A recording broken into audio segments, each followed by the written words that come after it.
कुठं कुठं तुमच्याकडे इव्हिडन्स आहे त्यांच्या विरोधामधला? कुठं त्यांच्या विरोधामध्ये तुम्हाला पुरावे सापडलेत?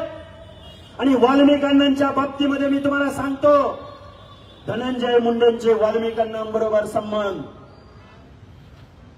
त्याच वाल्मिक अण्णांचे फोटो शरदचंद्रजी पवारांबरोबर आहेत, त्याच वाल्मिक अण्णांचे फोटो जयंत पाटील, सुप्रिया सुळे, त्याच वाल्मिक अण्णांचे फोटो सुरेश धसांबरोबर आहे.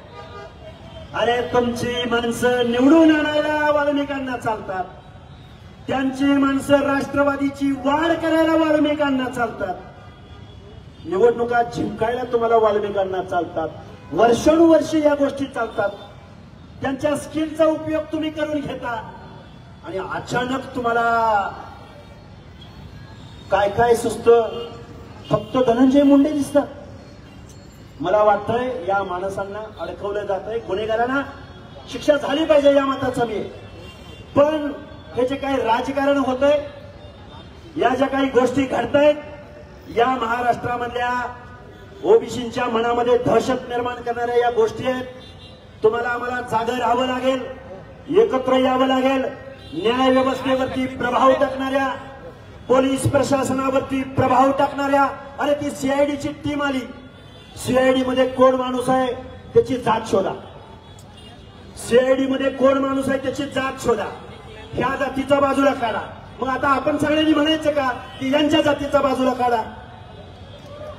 बरोबर आहे का चुकीचं आहे?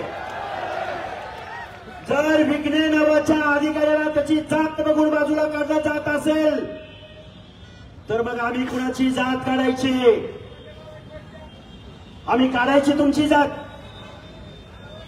मला वाटतं इथल्या न्याय व्यवस्थेवरती, इथल्या सीआयडीवरती, इथल्या पोलीस डिपार्टमेंटवरती, इथल्या प्रशासनावरती प्रभाव टाकणाऱ्या गोष्टी या बीड जिल्ह्यामधल्या खासदाराकडून, आमदाराकडून होत आहेत.